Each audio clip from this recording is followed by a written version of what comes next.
नाज़रीन के अपडेट रिया मटियारी में अज़ीज़ गुल खिबर की रिपोर्ट मुताबिक टंडो मोहम्मद खान ज़िले के शाह अब्दुल करीम बुलड़ी की पुलिस पारां जाड़ावाग गोठा जी बच्चों ते नाजायज़ चाड़ाई खिलाफ खिबर में बचा बिरादरी के माण्हुनि ने सिंध तरक्की पसंद पार्टी, सिंध यूनाइटेड पार्टी ऐं ॿियनि मुख़्तलिफ़ तंज़ीमुनि मल्लाह माची मेमण खिबर खुसा नूह पोटरा ऐं ॿियनि बिरादरी के माण्हुनि अब्दुल करीम नूह पोटरो शकूर नाज खासगिली अब्दुल्ला मल्लाह मोहम्मद खान बच्चो हाफिज गुलाम हैदर बच्चो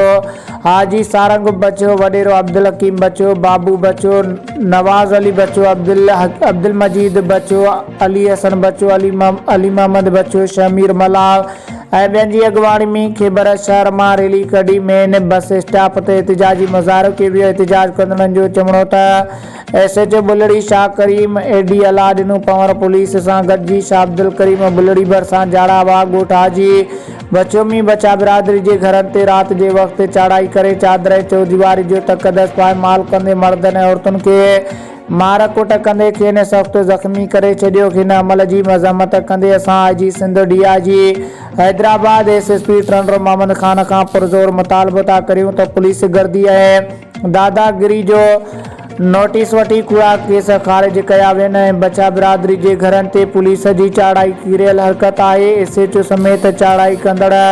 एहलकारनि के फौरी तौर मुअतल कयो वञी बचा बिरादरी सां इंसाफ़ न कयो वियो त सॼी सिंध में एहतिजाज जो सिलसिलो शुरू कंदासीं।